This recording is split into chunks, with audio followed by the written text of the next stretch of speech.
Hello នេះគឺជា blog ដែលខ្ញុំទៅប្រទេសតៃវ៉ាន់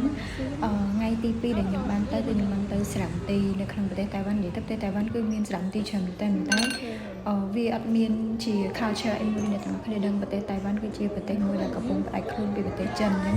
របៀបថាតៃវ៉ាន់សេរីអញ្ចឹងណាអត់មែនកុំមុនីទេអញ្ចឹងគាត់សូវមានដូចជា culture របស់វប្បធម៌អីឲ្យយើងមើលក្នុងស្រាំទីទេមានសិទ្ធិភាពច្រើនរបស់កែច្នៃថ្មីអញ្ចឹងវាមិនមែនជារបស់បុរាណរបស់ច្នៃប្រឌិតថ្មីអញ្ចឹងវាអត់មានន័យជា belong ខ្លួនឯងដោយសារតែ culture របស់គាត់មែនតើគឺមកពីប្រទេសចិនអញ្ចឹងប្រទេសតៃវ៉ាន់គឺប្រើភាសាពីរទី1ភាសាចិនកុងងឺនិងចិនកញ្ជៀវស្តីងវៀតណាមណាអញ្ចឹងខ្ញុំបានចូលលេងនៅកន្លែងហ្នឹងគឺអត់យកលុយចូល free ហើយខាងក្រៅយើងអាចថតរូបបានដូចកន្លែងនេះយើងអាចដាក់ជាមេដៃហើយយើងបន់ស្រន់អីចឹងតាមបែបសាសនាចិនអញ្ចឹងទៅហើយទៅក្នុងដូចជាជ្រៅដូចជា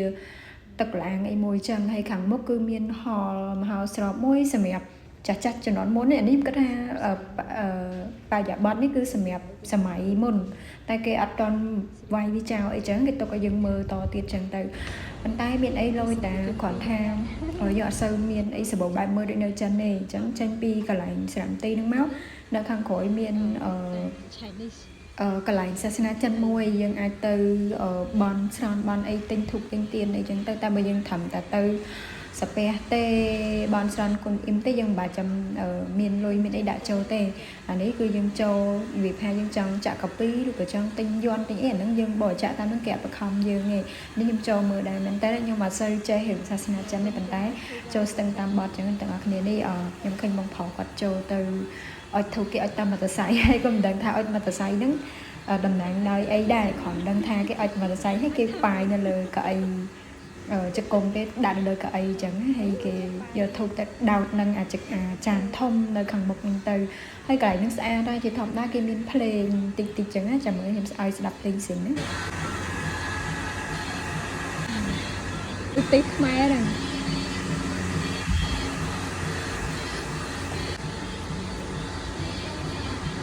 ស្លេងគុំគ្មានជ្រៀងមិនchứប៉ុន្តែខ្ញុំមិនដឹងថាគេជ្រៀងធម្មតាអត់សូវចេះអញ្ចឹងទៅគ្រាន់ថាឃើញគេមកគេបានច្រើនហើយយើងចេញមកក្រៅមកគេមានសួនមួយសម្រាប់មនុស្សចាស់លេងឬកូនក្មេងឬក៏ប្រជាជនគេពេលតនេគេអាចមកលេងពេលយើងមកដល់ហ្នឹងគេមើលខ្ញុំគេ101ដែលខ្ពស់ជាងគេនៅក្នុងប្រទេសតៃវ៉ាន់នឹងស្អាតដែរទាំងអស់គ្នាអញ្ចឹងយើងគ្រាន់ចូលតាម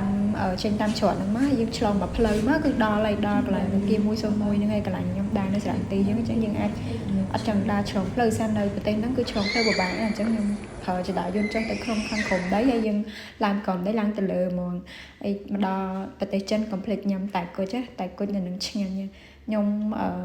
សាករួចហើយឆ្ងាញ់មែនគ្រាន់ថាតម្លៃក៏វាមិនថ្លៃជាងខ្មែរដែរប៉ុន្តែ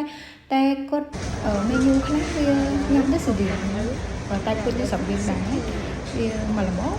អាចញ៉ាំបានតែបើសិនជាយើងប្រើយកអាមេញូខ្លះមិនជាប្រភេទតែគុជយើងអាចញ៉ាំបានវាថាក្លិនរបស់វាអីចេញពីស្លឹកតែពិតអីចឹងណាអានេះចង់ក្រោយខ្ញុំដើរនេះកំពុងជួលដាច់មែនតើកន្លែងខ្ញុំដើរកាត់ឈ្មោះធ្វើចង់ទិញហ្មងអត់អាចជិះទៅណាឆ្ងាយពីក្លិនខ្ញុំបានត្រូវតែហ្មងជួលចឹងតែបំផុតគឺបានញ៉ាំហើយឆ្ងាញ់បាក់គេអីខ្ញុំហើយក៏ខ្ញុំឡើងមកដល់ខាងលើដើម្បីឡើងទៅដល់អគារ101ដែលខ្ពស់ជាងគេនឹងមកដល់កន្លែងហ្នឹងគឺយើងចង់ឡើងទៅលើទិញសម្បត្តិឡើងទៅមើលទេសភាពខាងលើក៏បានដែរតែខ្ញុំគិតថាខ្ញុំអត់ចង់ឡើងអញ្ចឹងខ្ញុំនៅតែខាងក្រោម shopping អីទី2ខាងក្រោមមើលគេមិនឯងអញ្ចឹងណាអីធំមែនគេ business center គេនឹងហើយតាមពេលខ្ញុំចេញមកវិញហើយខ្ញុំអត់នៅយូរទេសារវាអត់សូវមានអីមើលដែរអញ្ចឹងណាពីច្រើនអ្នកគាត់ជិះឈៀលឬក៏គូស្នេហ៍ឡើងថតរូបវាបានអញ្ចឹងខាងក្រោយនេះគឺកន្លែងដូចយើង pub shit អីអញ្ចឹងតែមិនសូវមានធំឃើញបន្តិចមួយកន្លែងខ្លះបន្តិចមួយគ្រាន់តែគេមាន band ច្រៀងអីចឹងណាទាំងអស់គ្នាគឺច្រៀងព្រោះមែនតើHer voice so amazing. ចៃនឹងគាត់ស្អាតហើយគាត់ច្រៀងព្រោះទៀតខ្ញុំដើរបដាមើលបដាពីជពប់ជើងដួលស្អាតពេកហើយសលេងគេឡើងសតុន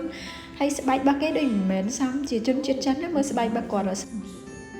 ស្បែកទឹកខ្មុំមកជាស្បែកខ្ញុំស្រឡាញ់ផតពណ៌ខំហើយ